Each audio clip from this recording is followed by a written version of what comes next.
and then as soon as it is up and running, I will give you the go. Okay. We'll start it on up. So just one moment here.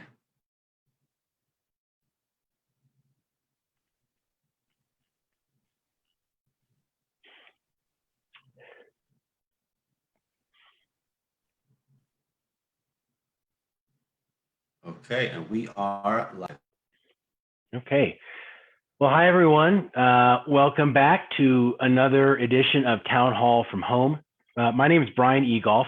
I am the Speaker of the House in the New Mexico House of Representatives, and I'm very glad that you are taking some time to join us for a conversation that I think will prove to be very interesting and informative.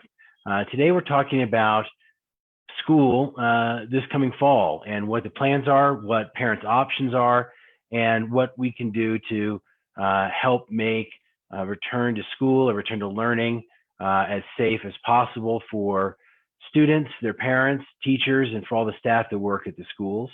There's a lot of different things that are happening in school districts across the country. And we have with us some guests that will give a sense of what the plans are for New Mexico's schools this fall. And then we have lots of questions that have already been submitted, and I'm sure more will come up during the conversation. We want to get as many questions answered as possible. Usually these town halls go for about 45 minutes, but today our guests have agreed to stay until 4, so we can try to get to more questions. So I want to say thanks to all of them for doing that. Today we have with us Superintendent Veronica Garcia of the Santa Fe Public School District, my home school district. We have the Executive Director of the New Mexico Superintendents Association, Stan Rounds, is with us, and from Rio Rancho Public Schools, the President of the Rio Rancho School Employees Union, Billy Heelan, is with us. So I think what I'd like to do is we all know what's on the minds of parents across the state. I have 2 young daughters, and a lot of these questions are coming up every evening at the dinner table, and we want to try to get as much information out as we can. So I'd like to jump right in and start with Stan. Stan Rounds has been the Executive Director of the Superintendents Association. I don't know exactly how long, but for quite a while. Does a very good job, and will be able to give us a sense of the variety of solutions that districts around the state are looking at and how districts are approaching this. Stan, I'd like to just turn it over to you and ask, what are you seeing districts looking to do this fall? How are districts addressing the pandemic, and what are some of the different approaches that districts are taking around the state? Stan, the floor is yours. Thank you, Mr. Speaker, and good afternoon to all of you that are listening. I want to, first of all, just go up to about 40,000 feet and tell us all that what you really have happening in the state of New Mexico across this array for education is answer the question of how do we balance the risk with the educational efficacy we have for kids. And that really is not an easy choice because there's a lot of tug and pull between those. Now, the Public Education Department has issued guidance to all districts, and it follows the gubernatorial orders, of course, but it's a document on reentry, and you can find it on the PED website. And Mr. Speaker, I'll be happy to provide you with that link if you'd like to post that to your folks. But within these guidelines, there are a lot of standard pieces, but there is also a lot of variation opportunities for districts. It varies a lot of times because of size, because of location, because of staffing, or because of technology capabilities that either the district may or may not have, or more as importantly, what students may or may not have access to. And so these have all shaded what you'll see in plans that come out. To give you a quick overview of the state plan, there are basically 3 levels of interoperability, if you will. In other words, 3 models for how we would instruct. The first is under what they call, it's a red, yellow, green model.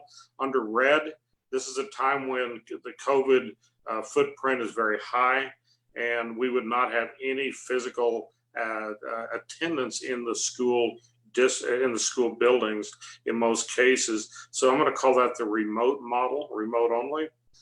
Yellow, which is where we're trying to get, as I understand, as we have been working over the summer, is under the yellow, which is a hybrid model, and it has provisions for certain students to attend school all the time, some students to attend the schools sometimes, and provisions for some students to come in off of a technology background or distribution, if you will, of education. And so I'm sure as Superintendent Garcia talks, she'll talk specific to Santa Fe.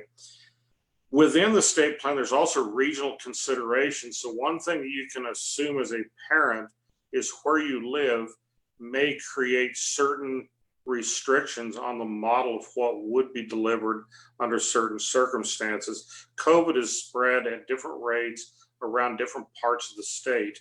And one of the things that has been set into the reentry plan is to do some regional differentiation to allow as much opportunity in districts in their design as they can, and perhaps have more students in direct instruction, if you will, more often. The provisions under yellow, let me go there for just a minute. So assuming we're under yellow, which is this hybrid model, there are several ways districts are going. First of all, I'm going to call it a hybrid model with what's called 50-50 compliance, or 50% compliance for students when they attend the school building. In other words, classrooms are built for something between 24 and 30 students out there, which means if you took a 50% model, it would have 12 students to perhaps 15 students in any given classroom space. There are special provisions for special needs students, especially those that have more provision of service than others, those that are more heavily impacted in their special needs, to have them perhaps in the building more often. Under the green model, district is able to have face-to-face with certain provisions of social distancing, face coverings, and things like that. You all need to be aware under the current provisions in the state, under any of the models where you have face-to-face, we will have masking in place as a requirement essentially for all students. There's some waivers for very particular situations, but other than that, that will be the model. So as an example, in districts, you may hear this out of Dr. Garcia, you'll have an opportunity for students to attend perhaps 2 days a week, Monday, Tuesday, perhaps they're the A group, another group meeting on Thursday, Friday, they would be the B group, and Wednesday would be the day when everybody would be on a remote stance, which generally means technology, and there are other deliveries besides technology if that's not available. And those are days when buildings are cleaned and readied for the next group. Now, there's a lot of pieces to this that move around that we'll talk about in just a very quick second. Other variances between districts have to do with student meals. Now, under the provisions right now of reentry, student meals will be provided for all students who come to the school site. But as has happened since March, there'll also be provision to parents for their students while they're off-site. And there's a lot of intricacy to how that works and how that operates and interoperates. The IEP structures for students need to be carefully considered, and there may be even needs to change certain IEP provisions depending on what the situations are in those situations for students. Extended student support is another thing that I think you'll see differences, and that has to do with things like teacher office times, but also it's going to be offline or remote assistance of students and perhaps reinforcement of instruction. And online support and modeling for students as they onboard into this is another critical piece that I'm seeing variations. Now, a note that I would make, in very small districts, micro districts, we'll call them, in the state of under 200, it's entirely possible if the local board and the local community are comfortable with it, that even under the yellow hybrid model, they may have the majority of students in school for 4 days of the week. There's still a 1-day layout provision for cleaning of those districts. Many of those smaller districts, they're on 4-day weeks. And that's an issue of discussion that's going on there. So I think what I'll do, Mr. Speaker, so we have good use of time, is leave it at that point and then be available for questions as we move ahead. Thank you. Thank you. There's clearly a lot of variability around the state, which I think is appropriate. We have, as you said, micro districts, and we have an APS, one of the 10 largest school districts, I believe, in the entire country. So I think it's the perfect case of there isn't a one-size-fits-all approach. Dr. Veronica Garcia is the superintendent of the Santa Fe Public Schools. She's also been the Secretary of Education for the state of New Mexico and has a long history in education. We're lucky to have her here in Santa Fe, sharing her talents with us. I understand that she's just put the finishing touches on the plan for Santa Fe Public Schools. And Dr. Garcia, if you would, please tell us what the plans are for the Santa Fe Public Schools. Thank you, Mr. Speaker, and it's a real honor to be on your program today, and thank you for inviting me, and it's an honor to be with your other guests as well. Well, we just finished working with NEA Santa Fe, my team and I, with President Grace Mayer and her team. We've been working on this for quite some time because part of the assurances that we have to submit to PED is if you have collective bargaining in your district, you do need to work with them. And I'm just so pleased. I mean, it was a lot of work, and our district has been long at work for months now, preparing to be able to move from full remote, as Stan Rounds mentioned, to hybrid, to, if we go back to entry, which wouldn't that be great, but that we could move back and forth. And so this is, drum roll, this is where we're at. We surveyed all of our constituents and students, 4th grade and up, parents and families, faculty and staff, insights, and at the district level. And we've disaggregated all that data. Now, that survey was about 2 weeks ago before the governor's health order. And since then, I've had a lot of buyer's remorse with people emailing me and calling me and saying, can I change my response? And what I want to assure people is that we weren't going to ever take the survey and say the largest number wins. We wanted to know, how did people feel? What were their concerns? And so based on that input and the planning, coupled with the fact that Santa Fe County is at 1.2 on the transmission rate, and the health order says 1.05 is really the level that seems to be safe, right, when we open schools. And I want to say one other thing before I tell you what we're doing. I hear from a lot of people, well, Europe has opened without any problem. Thailand has opened without a whole lot of problem. Look at their transmission rates. They are far lower. And so that is a key. So we are proposing to the board tomorrow, and they have to approve it, and then it'll go to the PED, and they will have to approve it or not. I'm keeping my fingers crossed for full remote to start with. We're looking at possibly the first 9 weeks, or when the infection rate falls, the transmission rate falls to 1.05. I want to assure people that, and you, that it is a different remote learning program than we had in the spring. Santa Fe Public Schools was one of the few districts that required grades because that was not a requirement. And we think that made a big difference, particularly with high school and keeping those students engaged. We were given guidance to get kids used to being in this format, allow teachers to get used to being in this format. We did not require that teachers only use one platform. And there was a lot of flexibility, right? And they talked to us about focusing on a few key standards. So this will not be last spring's remote learning. There will be a lot more structure, a lot more requirements for synchronous, which means real-time interaction with students and teachers.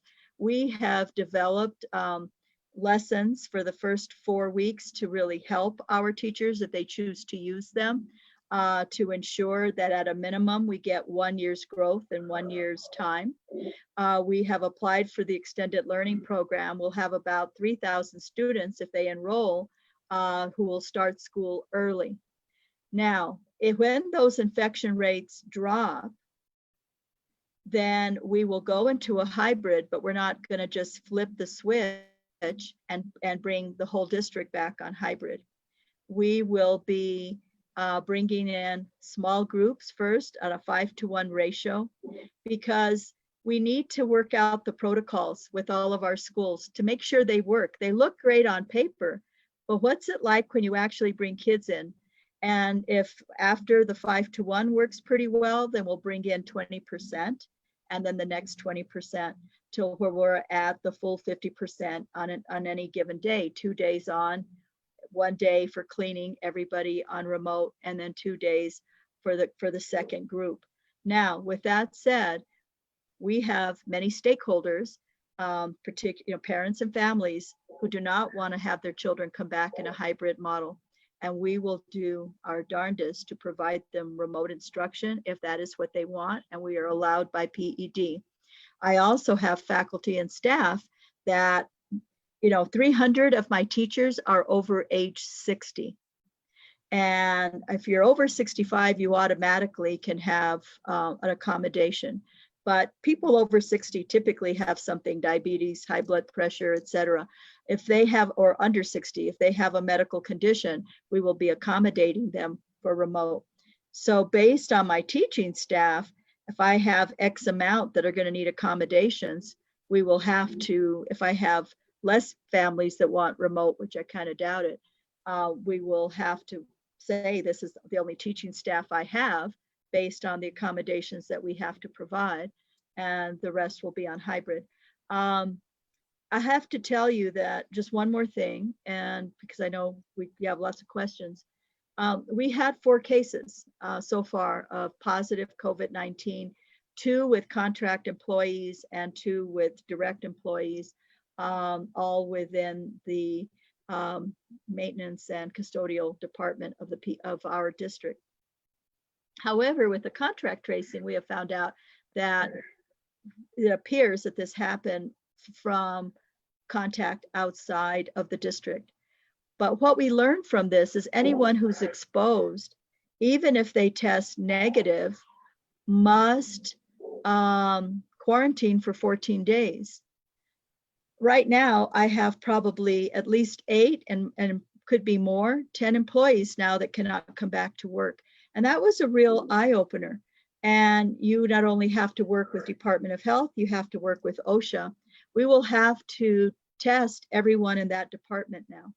And so we are following all the protocols and procedures, but I really implore everyone to wear masks, stay 6 feet away, wash your hands frequently, keep that social distancing, because you may say, well, I'm doing it at work, but when I'm at home, I'm gonna, have the neighbors over, or I'm gonna do whatever. It impacts the schools. It's the health and safety of everyone. And I use this analogy. Would you drink and drive through a playground? Probably not. Well, if you come on and you have violated any of those rules, you would put people at risk. And so when we do go to a remote, when those infection rates fall, I just implore everyone to please be careful and follow those health orders, because you're impacting so many people. And it was really evident with these cases.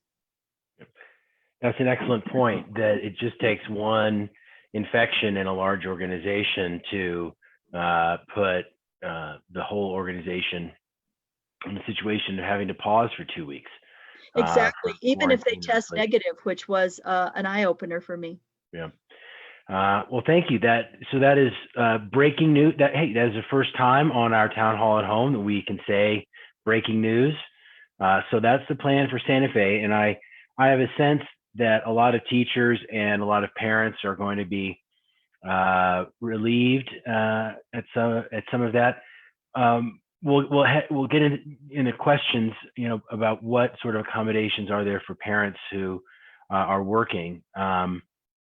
But before we get to the questions, we'll go next to Billy Heelan. She is the president of the Rio Rancho School Employees Union, which I think is an NEA and AFT affiliate, if I'm not mistaken, but you can correct me on that. So we're not picking sides. We have both of the main education professionals unions with your organization. Billy, would you tell us a little bit about one, what your understanding is of the plans for the Rio Rancho Public Schools, but also you're a classroom teacher, and what are some of the issues that you're concerned about as we look at going back to school this fall during a pandemic? Thank you very much, Mr. Speaker, for having me, and thank you to all of your guests for watching today. It's a really interesting conversation and a very important conversation that we're having. As the speaker pointed out, I am the president of Rio Rancho School Employees Union, and I'm also a classroom teacher, and I teach first grade. So I teach the little ones.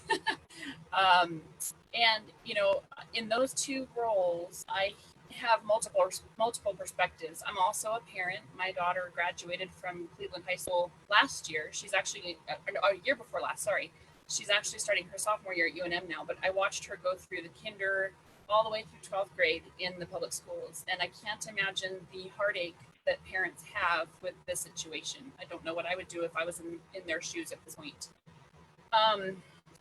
As the president of the union, I do hear a lot of the concerns that educators have, and not just teachers, educators of every spectrum. So bus drivers, custodians, and other staff members. And those concerns are significant.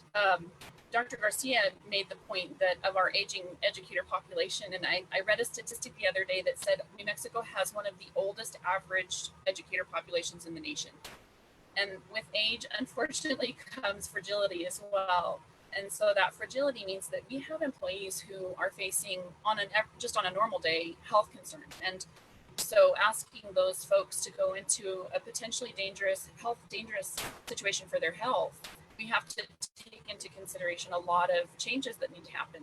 And it has to be done very carefully. Obviously, we want people to stay healthy, but we also want them to stay secure. So we want to make sure that people have the resources they need to take care of their own families. The top concerns we have, of course, are health. That's the number one concern of educators. The second concern of educators, the number two concern I'm hearing, and I hear from educators across the state, not just in Rio Rancho, is what do I do with my own kids? If it's a hybrid model and I'm going to have to be in the classroom and my student is at school or not at school at home, how do I take care of them? And this is a situation educators typically don't have to deal with because we're in school full time. Their kids are either at their own school or at another school in their district. And it's not something they really usually have to worry about. Childcare is not typically an issue. So that's another big concern for educators. And of course, educators have huge concerns for their students. Interestingly, I actually asked a question on my personal Facebook page. What's your concern? What's your number one? If you could tell me one thing that you're concerned about for our schools and teachers and going back under this virus. And I made a word cloud with all of the responses that I got. And the number one word that came up in that word cloud was, of course, students, because students are the center of everything we do. Billy, can I ask you to speak up just a little bit? We're getting some comments that people are having a little bit of a hard time hearing you. So if you could speak up or maybe bring the mic a little closer, I want to make sure everyone can hear what you're saying. Absolutely. Hopefully this is a little better. I apologize. I'm actually in my camper. My family's in my house, and this is a place where I can have solitude and do meetings like this. And sometimes my audio is not that great when I'm out here in the camper. So hopefully this is a little better. So as I was saying that, students are the number one concern. When I ask teachers and educators what their number one concern is, the number one word that came up in the word cloud I created was students. It's always the central concern for teachers. In this case, I think that teachers need to realize that really they have to take care of themselves first, because if they can't take care of themselves and stay healthy, then they're not going to be able to take care of the students that they are putting at the center of their work.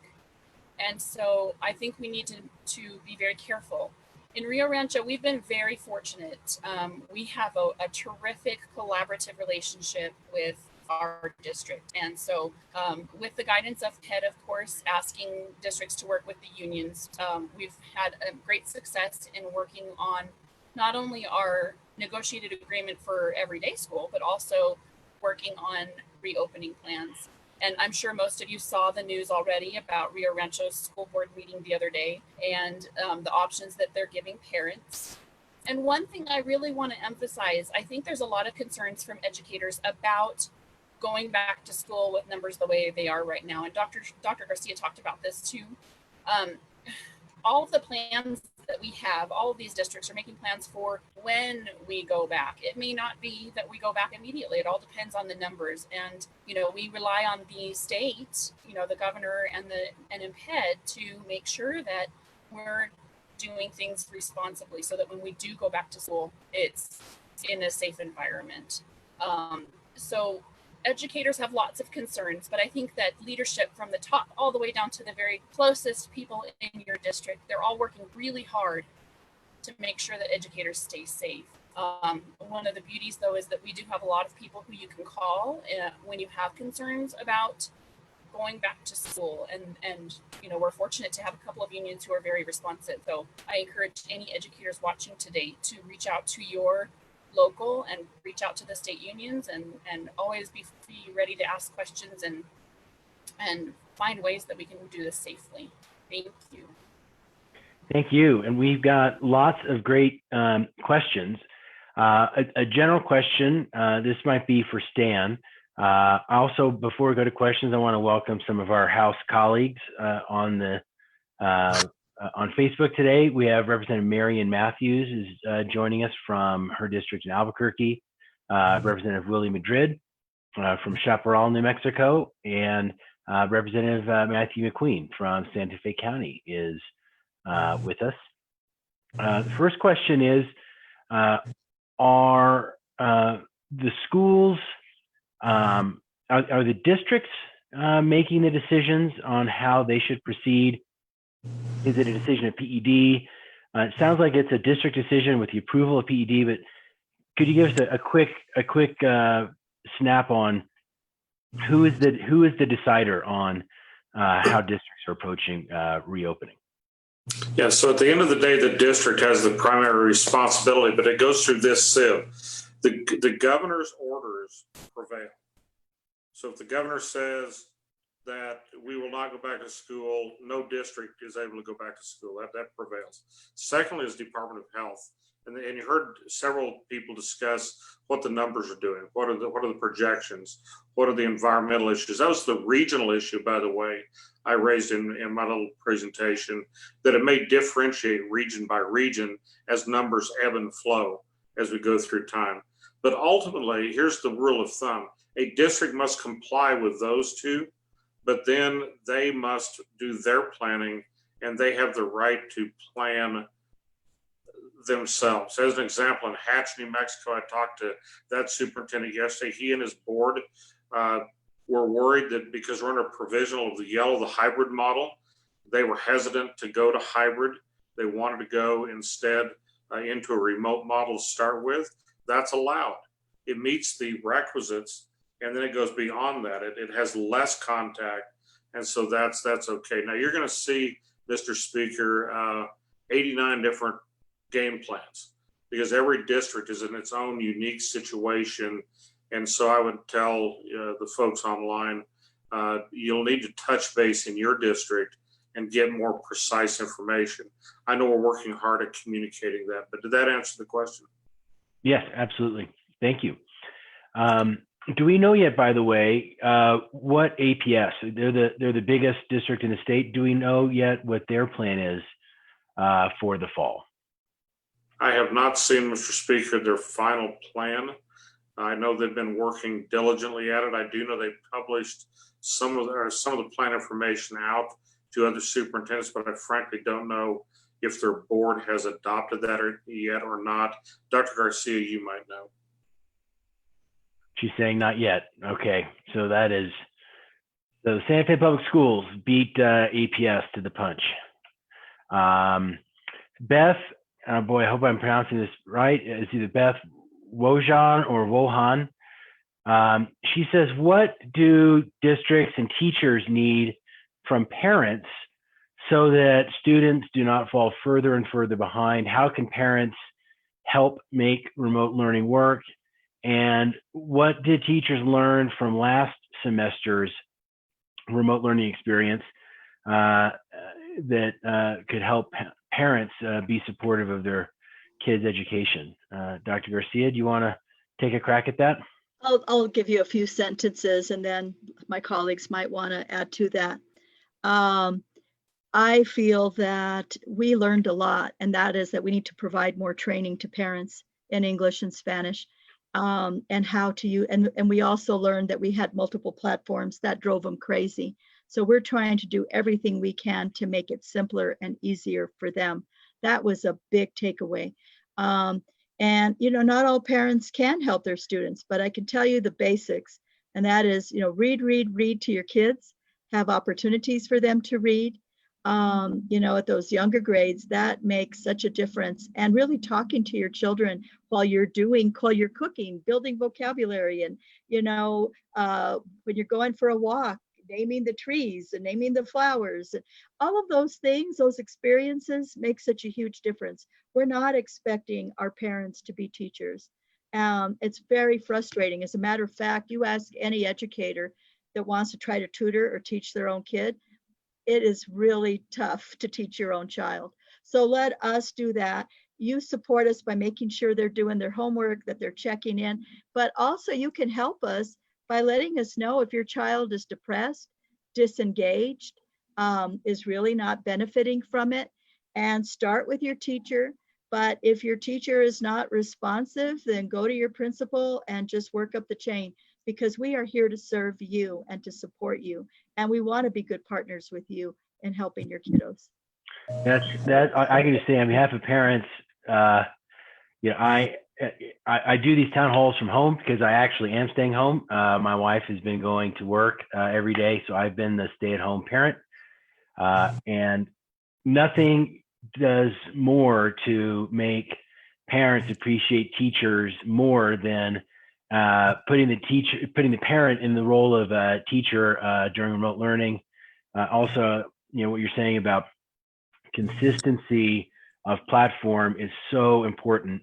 My two daughters, we had Khan Academy and Google Classroom and Google Meetup and GoToMeeting and Zoom and WebEx, and between different passwords for everything. And it was really, really hard to manage. So that's very encouraging from the parents' perspective. And that's good advice, about parents should feel free, I think, to raise issues of concern with the teacher and see about having things addressed quickly. Parents, don't be shy about raising issues of concern with your children's teachers, because as Dr. Garcia said, and I'm sure Stan and Billy would agree, the teachers are there because they're devoted to your children's educational success. And so letting them know when there's an issue early so it can be addressed is, I think, always the best. Sherry Taylor is asking about what she says, distance learning for little ones. If using distant learning, how are we going to keep kindergartners, first, second, third graders engaged? Maybe Billy, your students are in that age bracket. What's the best thinking now about keeping the kids at the younger age, or younger end of the age spectrum engaged? It's a really good question, actually. As a first grade teacher, even keeping kids engaged in the classroom when you're face to face with a student in the classroom, sometimes it's challenging, and that's face to face in the classroom doing what we do every day. Honestly, it comes down to lessons need to be engaging for students, even lessons that are done online. And parents can make things fun. Dr. Garcia mentioned things like reading books and doing things with your kids when you're cooking or going for a walk. Those things all count. And as a parent, you can find ways to link those everyday tasks that you do to the learning your students doing for school. And it takes a little creativity, but again, I think it comes down to that open communication. Ask your teacher, what can I do with my student to make this more engaging at home? And it would be great just because that way your student can see you're actively involved in their education too. And that makes a huge difference. Another thing too is I wanted to touch a little bit on those social emotional supports. Yes, we want students to be able to read and write, but when it comes to teaching students, the thing that parents can do that helps keep students most engaged is make sure that they have enough sleep, they have enough food, that they're cared for, they have safety, they have a strong support system at home. That makes a huge difference in student engagement. And so just by providing the basic needs as a parent can help a lot. And I know online learning for kindergartners and first graders sounds really intimidating, but that's where we come in. We make things engaging for students. That's what we do every day. I can't speak for every educator, but I've actually created some virtual classroom materials that I hope will be very fun and engaging for students so that when they get online, oh, wow, there's a great video I can watch of Miss Hewlin teaching, or, there's a link to a really cool resource or something, that's more engaging for that age group. That's what teachers do all the time. So communicate with the teacher and do, those things that parents are so great at, which is love your kids, feed your kids, and make sure they get enough sleep. Mr. Speaker, I just want to say that some families have difficulty feeding their kids, or have food insecurity, or they're homeless, and people that are watching may not have those issues, but they know people that do. And every district should have the McKinney-Vento homeless program, but they also have programs that support children that have food insecurity or have those extra needs. So no shame, we want to help and make sure that our kids are fed and that they're well taken care of. Because bottom line, we all agree that the best place for kids to be is in school. Under normal circumstances, socially, emotionally, every which way, best place to be is in a classroom with teachers in a supportive environment. But these aren't normal circumstances. But we recognize that not everyone can meet the basic needs. And so please let us know so that we can connect you and get you the support that you need.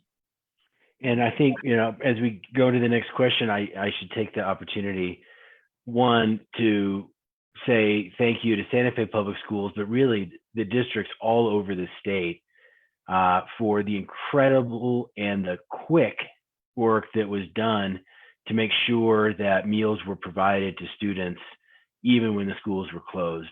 I think the schools.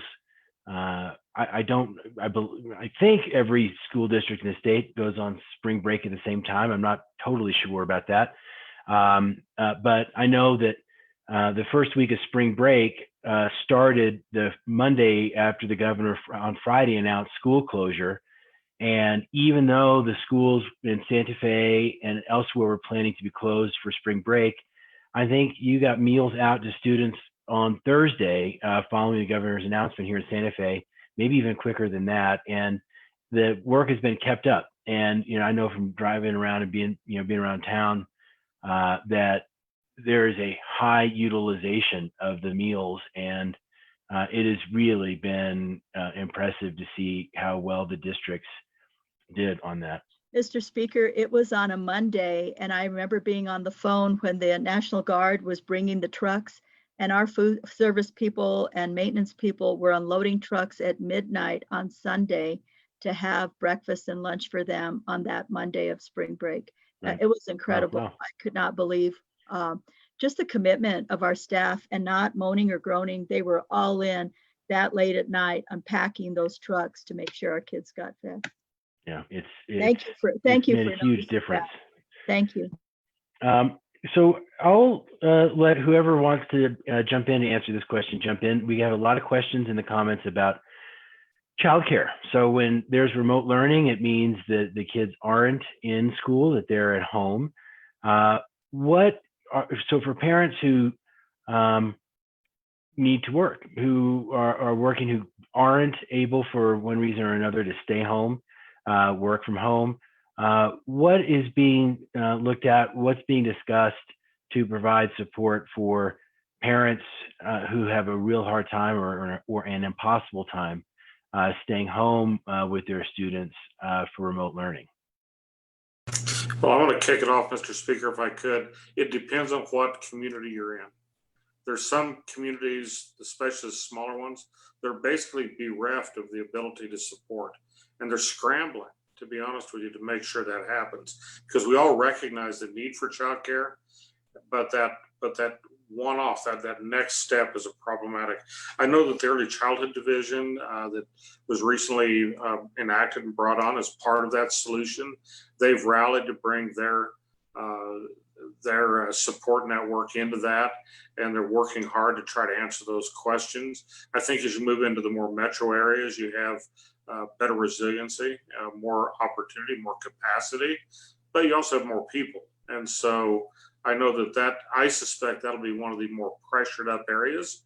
I know that there are faith-based organizations around the state, especially in smaller communities, that are chipping in to help answer that question. I know down in the southeastern part in Hobbs, New Mexico, Superintendent Parks down there has reached out to the faith-based community there, and they are stepping up in large measure to assist in that. And it went to something said earlier, as a teacher is teaching, where do their kids go? And that's how that solution set there began. So I think it depends on where you are, but I'm going to turn it over to the others. They may have more better information. Billy or Dr. Garcia, would you like to add anything? Well, one thing one comment I have in that is, anyone who can take a moment to be in touch with our federal congressional delegation about the importance of either a HEROES package or a CARES Act 2.0 is really important. It's an unfortunate deadline that's coming up, and on the 19th, all of any parent who is receiving the additional pandemic support as part of an unemployment benefit that ends on the 19th, and that's just right around the corner. And for a lot of families who had one or two parents out of work, the pandemic benefit has been significant, but unfortunately, that's going away. And it's not going away because of anything that we decided in New Mexico. It's going away because the federal money is ending. And so we want to make sure that we support the efforts of our federal delegation to get some additional support. And Dr. Garcia, it looks like you might have had something to add as well. If I was going to defer to Billy, since I've been talking too much, but we are reaching out to our partners to see who might have space. Even in Santa Fe, which is you would think would have lots of resources. Childcare is hard to get, and many of them closed shop during the pandemic, and so those options are limited. But we hope now that if we're in remote, we would have some space. And if they would like to provide and can get licensed, because there's all these licensing requirements as well. But perhaps there can be some flexibility from the new early childhood department to make it a little bit easier. We still want to be safe, but to be able to provide some support, because we know it's a major hardship. And I'm also concerned about the hybrid model, because that also, you're going to have the kids in school 2 days a week, but 3 days a week you're not. And so that also, this is going to be a problem probably all year, I would imagine, unless something miraculous happens with the virus. Absolutely. Karen Drysdale is asking about opportunities during remote learning for teachers to go to their regular classrooms to teach rather than teaching from their homes, so they can have access to materials in their classrooms. Is that something that, as districts are looking at remote learning, this would be a question for all three of you, are districts looking at that being an option so that at least a teacher could be in the classroom, make it a little easier if they choose? I think it's something we need to look at. I think it would certainly would be a possibility. You know, we just have to be very careful, right, about who they have contact with. And then of course, you know, disinfecting the rooms and whatnot. But, you know, obviously I would say it's probably going to be a local decision and also working with your bargaining unit. So I don't know what district this person is in, but I think that will be a local decision, but certainly could be an option. I would imagine it will just depend on the district. Billy, what do you think about that? You know, it's a conversation that we've had here locally in Rio Rancho, and I've had it with many people, not just teachers, with people at the district office and other union executives things. And here's kind of what we're thinking and what teachers are saying about that option. If teachers were to come into the classroom and teach from the classroom in a remote situation, it would also give teachers a chance to do training and get a really good solid familiarity with what going back to school in person with kids looks like. What does it feel like? How do we sanitize? How do we make sure that first graders don't touch each other and steal each other's masks? It'll give us opportunities to do all the things that we need to do to make sure that we're really and truly prepared for the day the students come into the classroom. That's a huge concern for teachers. They want to make sure that they know what they need to do and be prepared for it. So it would be a really great opportunity to do that as well. Being able to teach remotely it's not, of course, ideal. Nobody wants to do a remote model, but it may be just the reality of what we're looking at. And so being able to be in your room with your materials is a huge benefit for a teacher. Otherwise, you're scrambling for things that may be unfamiliar, and having your familiar materials with you is definitely a benefit. It makes a little bit easier, takes a little bit of the pressure off of a teacher to perform in an unfamiliar environment. So yeah, I think it'd be a really great idea. Good. So we'll suggest for teachers that are interested in that option, bring it up with your district leadership, with your principal, with your bargaining unit, and see if that could be an option. We have questions about two topics that are closely related. One is testing, and not COVID testing, but standardized testing. Is there any discussion among districts or PED about waiving or pausing the standardized testing that would be scheduled this year, given the tremendous difficulties that we're going to have just with getting through a series of lesson plans without having to put the standardized testing on top of that? Has that been discussed, or is that being looked at? Or is it too early? Dan? Yeah, Mr. Speaker, it is being discussed. The state backed off at the end of last year on some of the standardized testing. One of the standards I think that is likely to emerge is how do you monitor student progress? How do you look at learning loss, those kinds of things, and what data do you collect? At the same time, to your point, I think we're in unknown waters. And as we move through, especially the fall and move toward the spring, I think it's going to raise that issue. I've had discussions with the secretary and several of the deputies in broad strokes about that.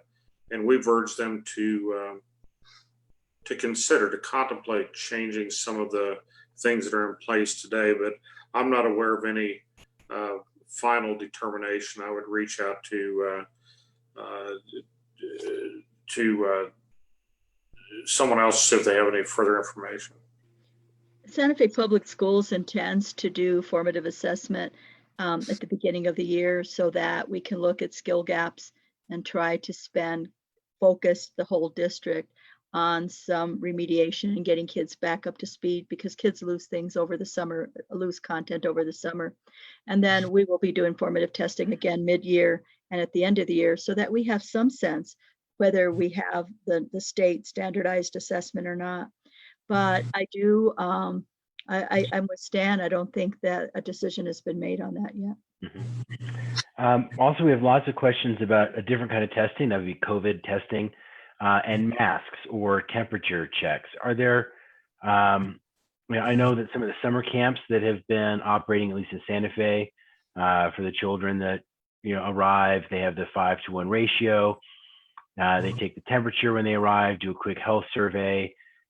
Is something like that being looked at for districts for students on return, one? And then two, what about mask requirements? Is that something that is going to be in place for the students? I can say for Santa Fe Public Schools, well, I think statewide, everyone has to have a mask. We are providing PPE, we're providing masks, 5 reusables for every child and 5 for every adult. And we'll have throwaways for if they forget it. We will be doing temperature checks, not at the bus stop. That is just an impossible situation. What do you do if a child has a fever on the bus? Does a bus driver go? Do they wait till they call the parents? I mean, that would be a train wreck. So we will be doing temperature checks, but also a little checklist that people will fill. The same thing with staff. The PED and the DOH are calling for surveillance testing, and we'll see what that model looks like. We have not seen it yet. However, if you do have a positive case, even if no one was exposed within a department or a school, I can tell you that OSHA will require you to have everybody tested. So that's what I know, and that's what we're doing in our district. Perhaps Rio Rancho is a little bit different. I think that we're very similar in a lot of ways, Dr. Garcia. What I'm hearing from our district is a lot of those same things. So requiring masks, the district acquired enough masks for staff to have 5 each, and they are reusable masks as well. They're requiring students to have masks. They've also acquired face shields, which we're still, they're still trying to determine exactly what's going to happen with those. But we've encouraged them to make sure that the folks who maybe need accommodations because they have health issues that put them at a greater risk, to consider using those for those folks first.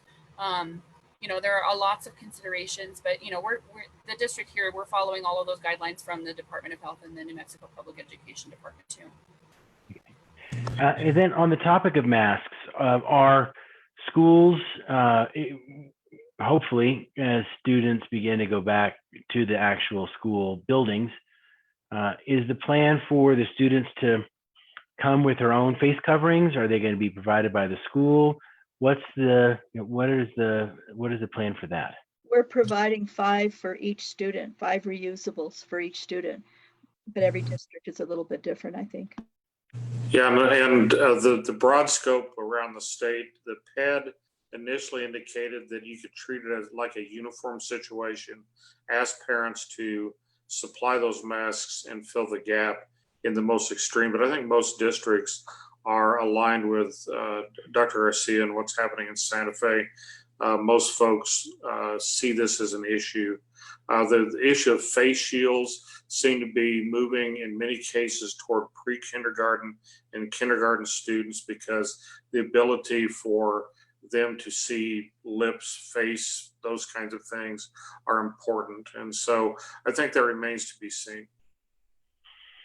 I have been impressed, seeing some of the summer camps or some of the just, kids out playing. I have been really impressed at how adaptable the children have been, even as young as 5 or 6 to wearing a mask. It's just sort of like, okay, that's the price of seeing my friends, or that's the price of getting out of the house. And so I don't think they're nearly as sensitive to that as parents worry they might be. We have a few questions about whether we might look at next summer having basically an extended school year, either working through all or part of next summer. I know that some teachers are saying, they like their summer vacation, but I'm just curious if there's any thought about that, about trying to make up some of the in-class time next summer. Well, I know a number of districts that are planning to do that if it's allowable. You all passed legislation that funded K-5 Plus as an example, extended learning time. The calendar this summer, because of the restrictiveness, cut that out. but it rolls over into next year. And I've heard a number of districts indicate they're going to have an interest in doing that.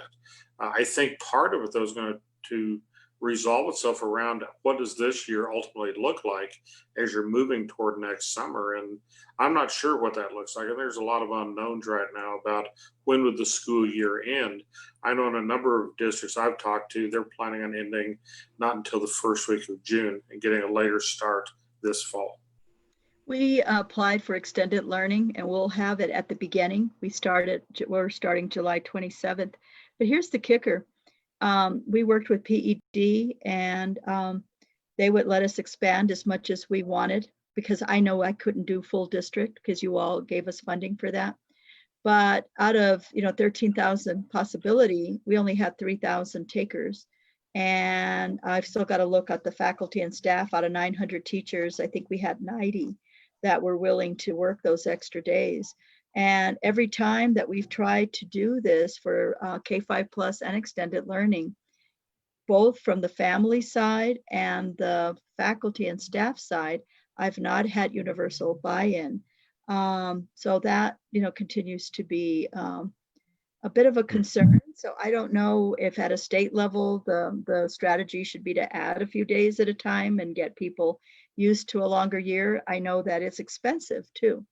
So those are dilemmas I'm sure the legislature will wrestle with as well. Okay. The last question, and then we'll go to some final thoughts about tech. We have some parts of the state where broadband still is not, we are very near, if not at completion for putting broadband to every school building in the state. But that doesn't always get it done for folks at home.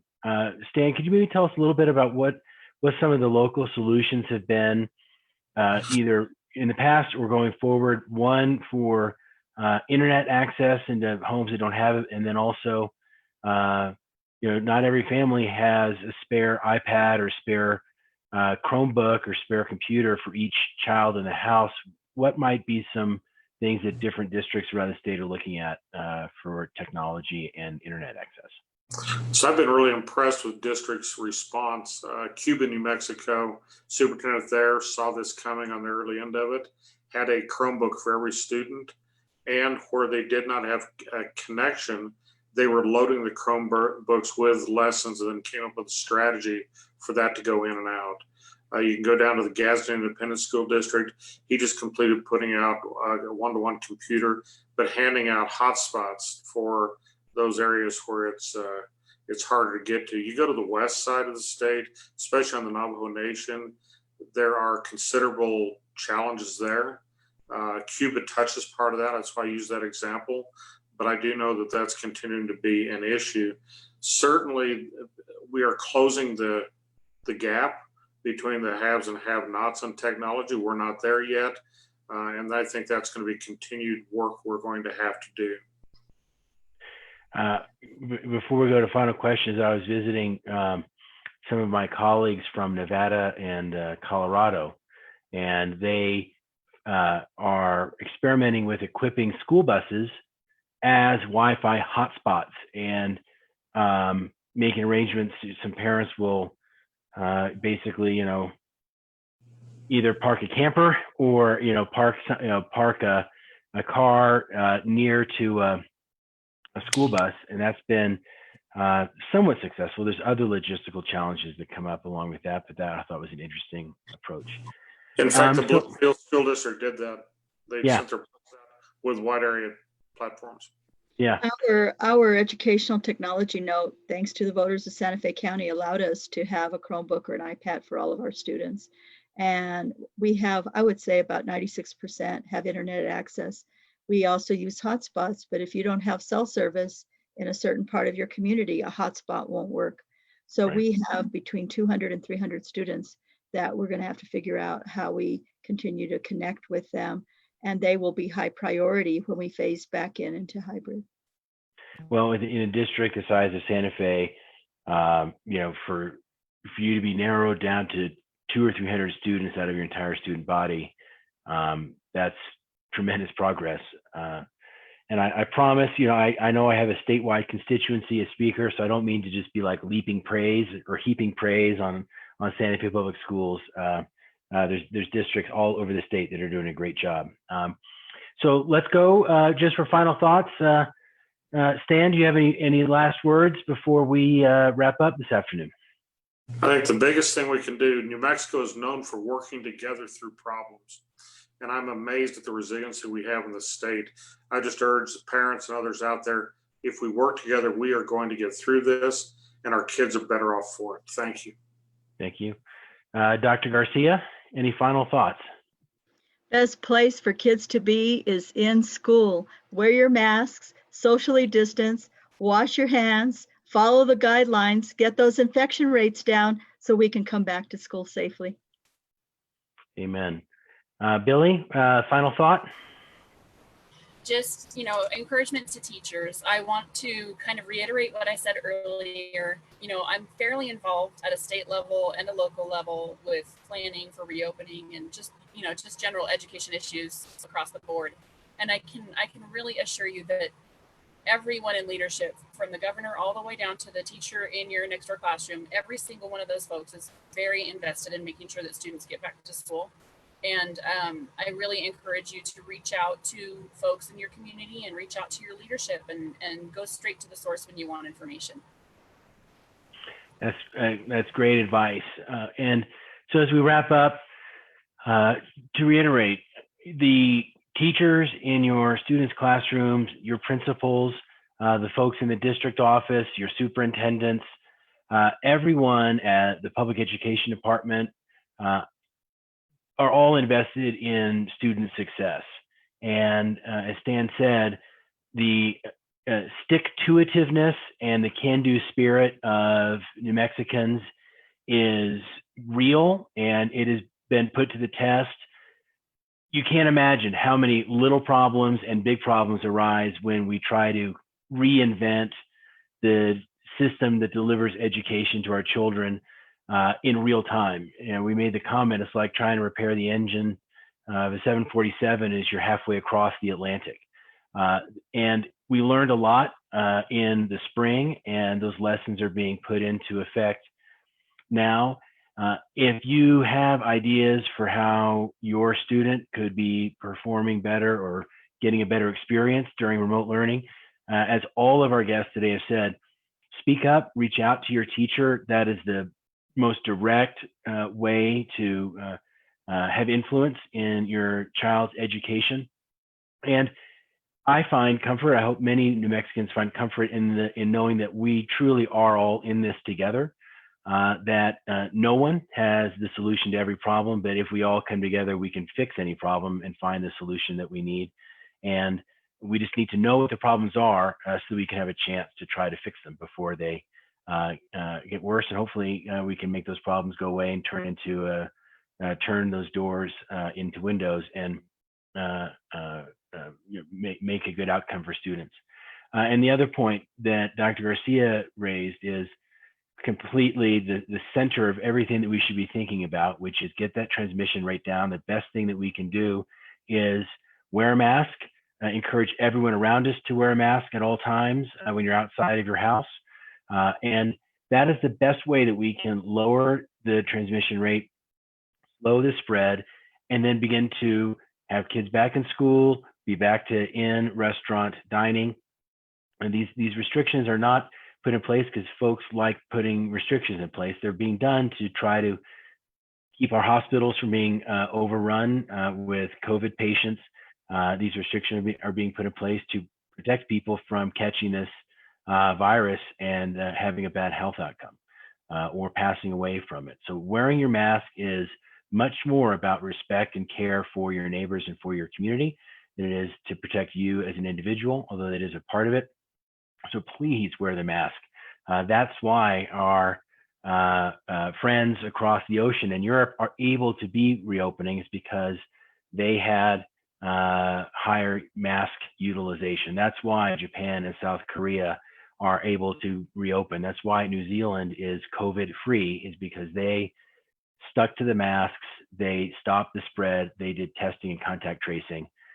It's not something that we are unable to do unless we fail to take common sense measures like washing our hands and wearing our masks. So please, please do it so that we can get back into a reopening phase. And until next week, again, thank you all for joining us. We'll announce the topic for next week here in a couple days. Until then, stay safe. Again, wear your mask and stay home unless you have an absolute need to leave the house. Be safe, be well. God bless you all, and we'll see you next Wednesday. Thank you very much.